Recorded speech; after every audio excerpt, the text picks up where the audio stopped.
Paham tidak? Kalau madzhab itu hasil pendapat, review.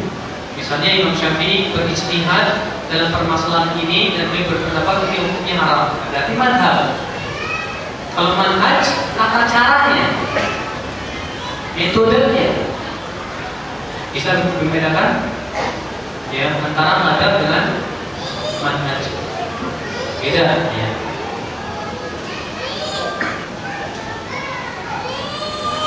Ustaz, gimana seorang guru yang menyampaikan dakwah tetapi tidak berdasarkan hadis dan ulama terdahulu? Boleh nggak sih belajar sama ustaz tersebut? Ya kita tanya dong sama ustaznya. Ustaz, tanya dari tadi kok bawain dalil, tolong dong bawain dalilnya supaya kita betul-betul yakin. Karena agama kita ini kan berdasarkan dalil, bukan berdasarkan roh. Ya roh. Kalau ustaz yang bijak pasti dia akan membawakan. Iya, saya akan bawakan dalilnya. Ini hadis ini hujah saya. Ini. Lihat tuh Pak. Antum baca kitab-kitab cerita-cerita para ulama terdahulu. Ya, ketika Imam Syafi'i dialog sama Imam Ahmad, apa kata Imam Syafi'i? Ya Ahmad, saya mendengar kamu mengkafirkan orang yang meninggalkan sholat. Apa hujjatuka anta? Apa dalilmu? Selalu mereka bertanya Pak, apa dalil? Apa dalil?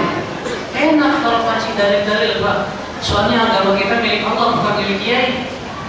Allah berfirman, "Ala lillahi dinul khalis." Ketahuilah milik Allah agama yang murni ini. Karena agama milik Allah, berarti semuanya harus dikembalikan kepada Allah. Kalau cuma Rabbi, ya itu tidak. Kata para ulama, la yukni wala yusmin, tidak memberikan kepuasan dan tidak memberikan kekenyangan sama sekali. Ya.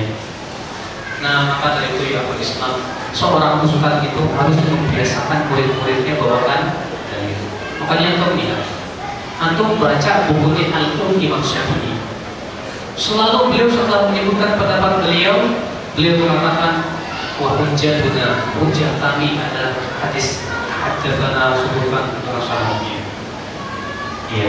Antum baca kitabnya Syarah Muhadzab Imam Nawawi. Setelah beliau menyebutkan pendapat yang beliau rojikan, beliau mengatakan walana, dan kami punya dalil dalam masalah ini, sebutkan hujjah. Begitu Pak dalam beragama. Ya. Makanya agama kita ini selalu ya berdasarkan ilmu semuanya, ilmu ya, agama ilmiah. Ya kayak orang Nasrani Pak.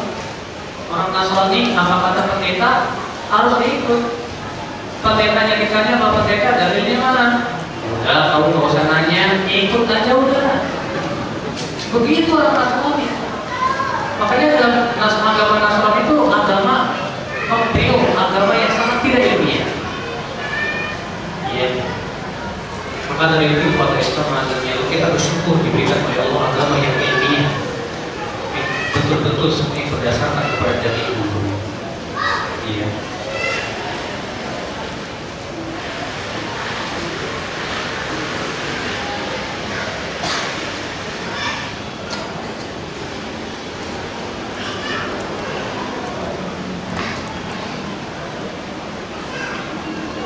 Ustaz, apa maksud perkataan Ali bin Abi Thalib yang tidak salah begitu? Bicaralah kepada seseorang sesuai kadar keilmuan. Apakah kamu mau Allah dan Rasulnya didustakan? Yang jadi masalah adalah saya terkadang menunda penyampaian dalil karena saya takut apa yang saya sampaikan dari Al-Quran dan Sunnah itu nantinya didustakan. Disinilah Pak, kita harus bisa memahamkan dalilnya. Paham tidak? Bagaimana caranya supaya ketika kita berpendapat, kita bawa dalil, kemudian audien bisa memahami dalil yang saya sampaikan. Makanya seorang guru atau seorang ustaz itu punya kemampuan itu. Nabi Musa alaihissalam ketika diperintahkan oleh Allah untuk menghadapi Fir'aun, apa kata Nabi Musa? Wa akhi Harun huwa afsah minni lisanan ya Allah, saudaraku Harun lebih fasih lisannya dariku, tolong putus dia. Ternyata Allah pun menguatkan Nabi Musa dengan Nabi Harun. Kenapa? Nabi Harun lebih fasih bahasanya, lebih mampu menyampaikan hujah daripada Nabi Musa. Makanya apa? Kalau memang antum tidak punya kemampuan untuk menjelaskan hujah, bukan masalah itu dah. Tapi kalau antum punya kemampuan yang bagus dan menjelaskan dengan segala gambarnya, sampaikan. Supaya apa? Supaya kita selalu mendidik audien itu supaya ada dalilnya. Ini dia. Iya. Kita ini sudah bosan, Pak, dengan kajian-kajian yang selalu hanya sebatas review, pendapat tanpa ada dalil sama sekali. Iya. Bagaimana mendakwai orang tua yang awam?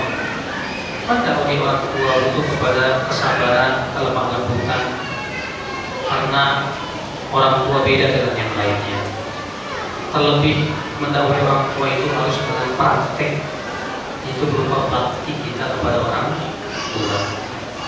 Kita mau mendakwai orang tua, tapi kita sendiri pun berbakti kepada orang tua. Ya, gak bakal dengar sama orang tua. Ya.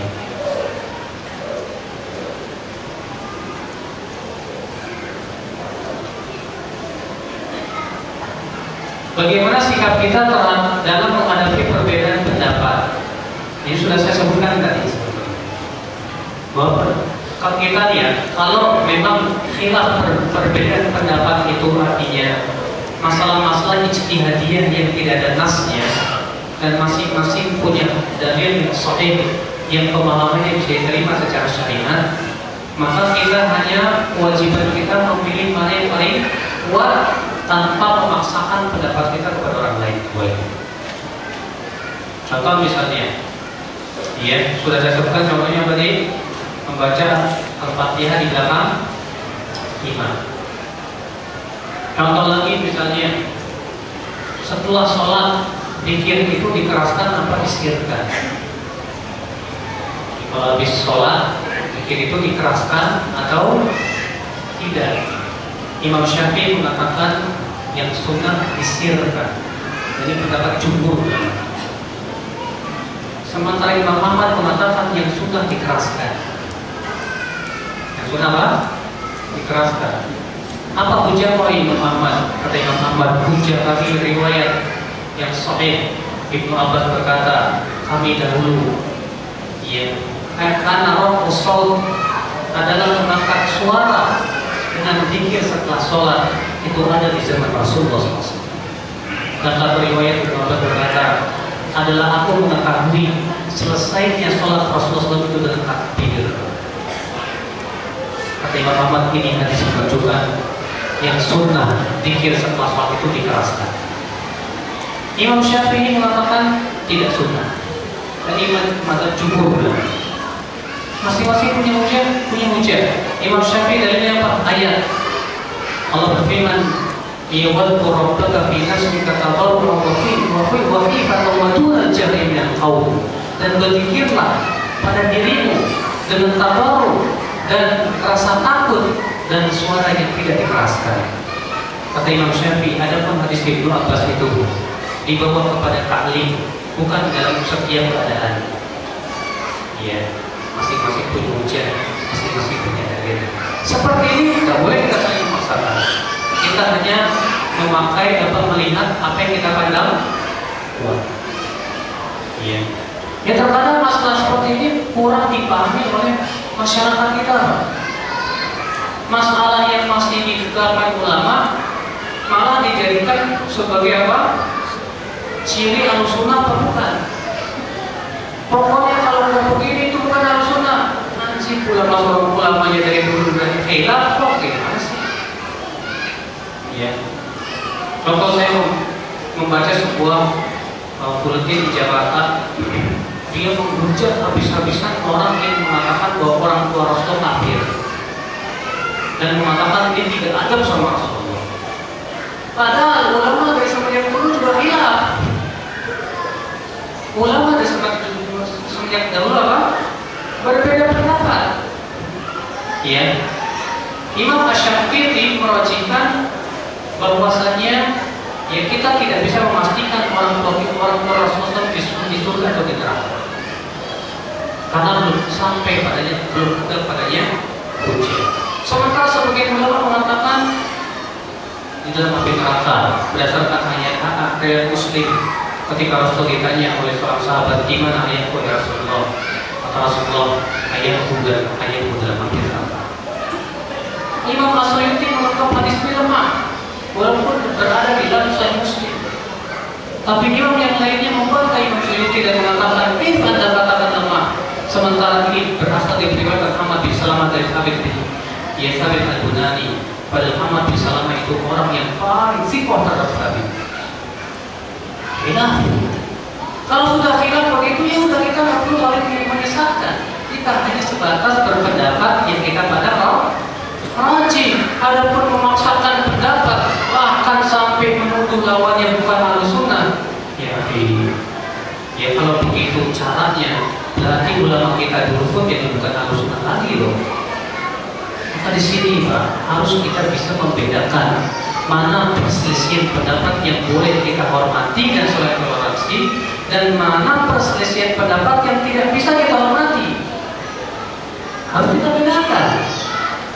Ya, saya berikan contoh tadi ya Pak. Abu Hanifah mengatakan yang namanya arak itu yang berasal dari anggur saja. Ya tidak. Kalau ada orang berkata begini, hormati setiap pendapat ulama, bahaya. Nanti ada pemuda mabuk-mabukan dengan arak yang berasal dari rambutan. Ketika antum ingkari, kata Abu Hanifah, arak itu anggur doang, tahu? Hormati pendapat ulama. Oh, nggak bisa. Pendapat seperti itu tidak bisa. Kenapa? Karena pendapat Abu Hanifah dalam hal ini bertabrakan dengan dalil. Sorry, dalil jelas. Makanya jumhur ulama mengingkari pendapat Abu Hanifah. Bahkan sampai-sampai Al-Khattabi berkata, jadi antara yang menunjukkan kemungkaran pendapat Abu Hanifah bahwa di Madinah ketika Rasulullah masih hidup tidak ada satupun arak yang berasal dari anggur. Tidak. Maka dari itu yang Islam kita di sini harus bisa melihat. Yang terpenting adalah agama kita itu agama yang ilmiah. Iya. Lihat segala sesuatunya dengan dalil, hujjah. Kalau lapar saja dalam masalah uluhiyah selalu dia dengan ilmiah. Maka agama pun harus lebih ilmiah lagi. Dan ilmiahnya agama yang berdasarkan Al-Quran dan hadis Nabi Sallallahu Alaihi Wasallam. Saya kira cukup sampai di sini. Mudah-mudahan apa yang sampaikan bermanfaat buat saya dan buat antum semua. Dan mudah-mudahan semakin membuka cakrawala kita dan pemahaman kita terhadap agama kita. Dan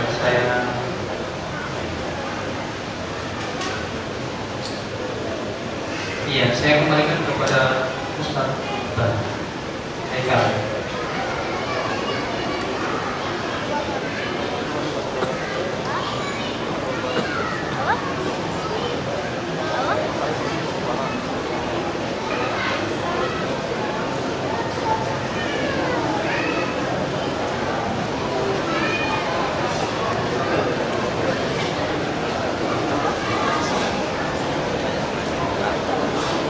Baik, alhamdulillah telah kita dengarkan bersama, simak bersama, yaitu menyampaikan tausiah dan ceramah dari Ustaz Abdul Salam Hafizahullah yang berkenan tentang manhaj Imam Asy-Syafi'i rahimahullah dalam beribadah.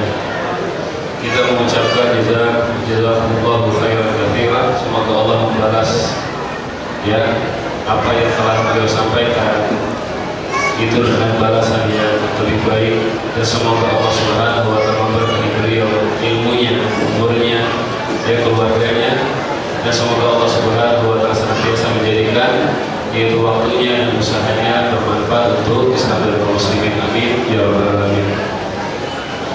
Kepada para hadirin sekalian, ada informasi dari panitia, titipan pesan dari panitia.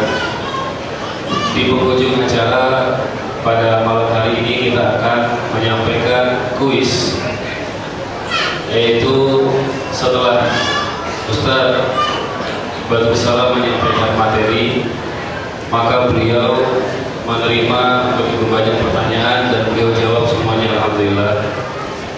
Ya, tidak semuanya tetapi sudah dijawab sebagiannya. Sekarang dari kami, dari panitia, insya Allah akan memberikan hadiah. Kalau Ustaz Badrul dapat hadiah tadi sudah dijawab. Ini kalau ada di antara antum yang bisa menjawab maka akan mendapat hadiah, dan ini adalah dari panitia. Ini adalah kitab-kitab atau buku-buku Kutaib yang merupakan buku dari karya tulis Ustaz Badrul sendiri, Abu Yahya Badrul Salam. Yang pertama, kunci memahami hadis Nabi alaihi salatu wassalam. Yang kedua, meraih pahala besar dan sedikit amal, yaitu untuk materi kajian besok pagi di Masjid Nur Salim, di bukunya. Kemudian yang ketiga adalah menyelami samudra basmalah. Ini akan kita bagikan kepada yang bisa menjawab tentunya.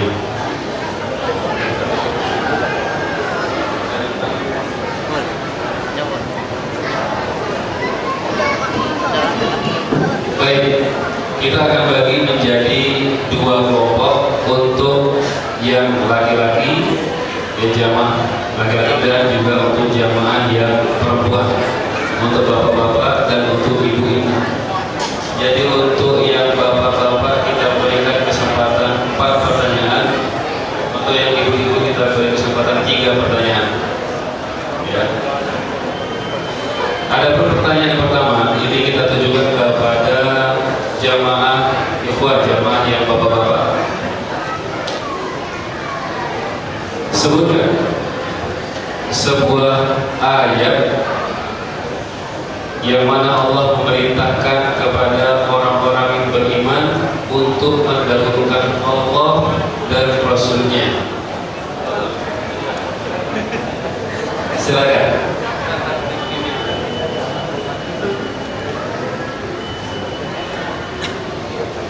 Bisa hafal ayatnya? Hah?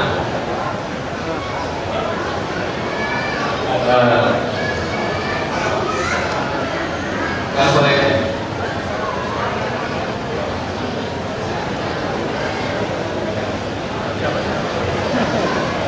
Baik, silakan. Jangan dulu.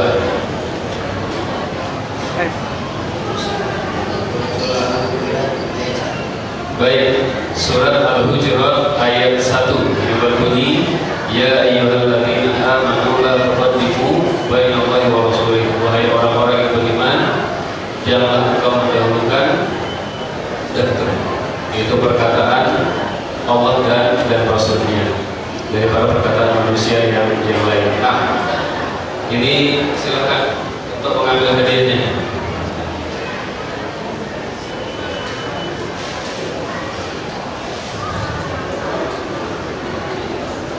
Ada 4 buku.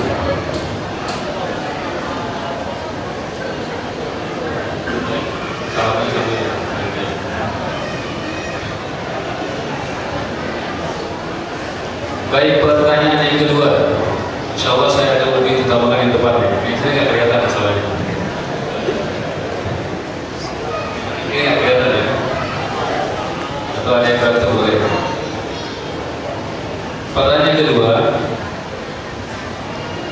apa perkataan Al-Imam Asy-Syafi'i rahimahullah dalam menyebutkan keutamaan hadis Nabi alaihi salatu wassalam?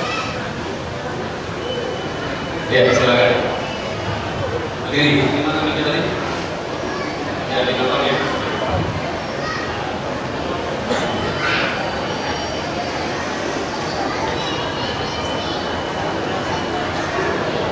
Mana sih?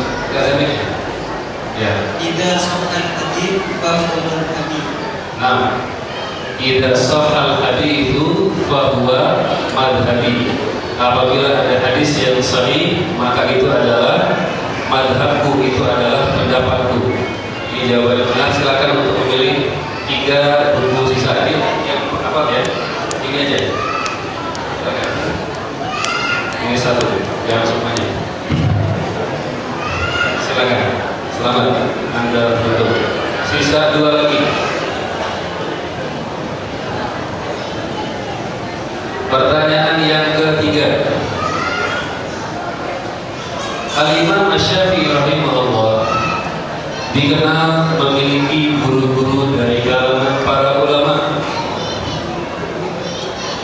Sebutkan dua ulama yang menjadi guru Al-Imam Asy-Syafi'i rahimahullah. Dua ya, dua.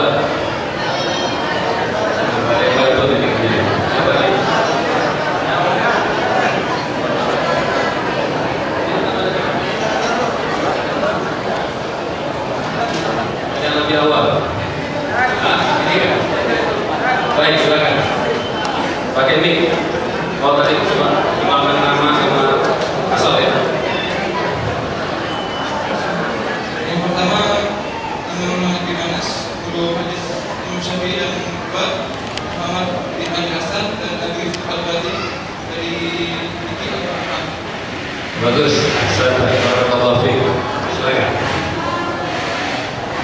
Jadi di antara guru-guru Al-Imam Asy-Syafi'i rahimahullah adalah yaitu Imam Malik bin Anas, di mana beliau mengambil ilmu hadis, dan yaitu dua murid daripada Imam Abu Hanifah rahimahullah. Silakan Pak gurunya. Sisa ini untuk yang di atas. Baik, tinggal satu lagi menyelami samudra basmalah.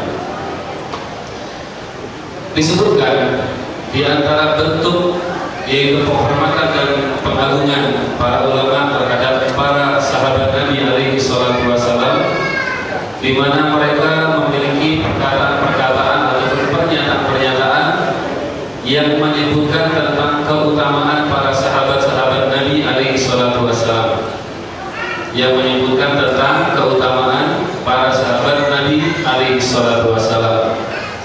Pertanyaannya adalah,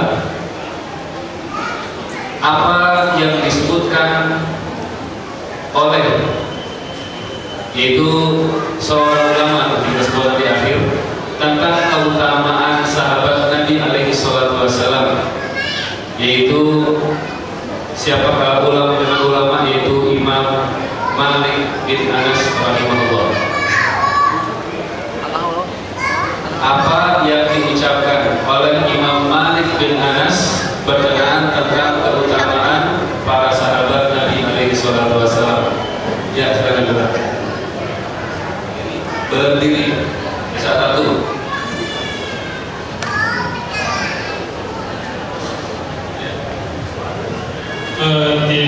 Berkata tidak akan baik urusan umat ini dengan apa yang dengan generasi pertama ini membalaskan. Baik, jawabannya benar atau salah? Salah. Karena Imam Malik tidak bisa bahasa Indonesia. Jadi jawabannya adalah la yasluhu amru hadhil ummah illa bima salaha bihi awwaluha. Tidak akan beres dan benar urusan umat ini kecuali apabila yaitu mengikuti atau kembali kepada itu generasi pertama mereka. Tidak apa-apa, ambil saja dia. Silakan, selamat Anda beruntung.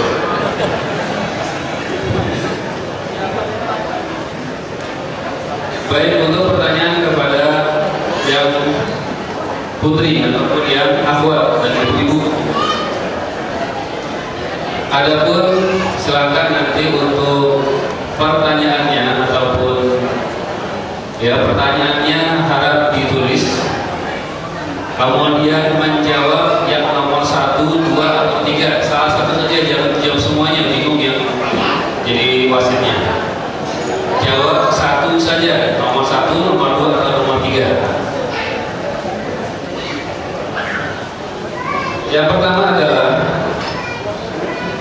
apa prinsip Al-Imam Asy-Syafi'i dalam beragama? Sebutkan 3 saja. Sebutkan, atau apa prinsip Imam Syafi'i dalam beragama? Sebutkan 3 saja. Ini pertanyaan pertama. Yang kedua, bagaimana pendapat? Sebutkan ya. Kemudian yang nomor 2, sebutkan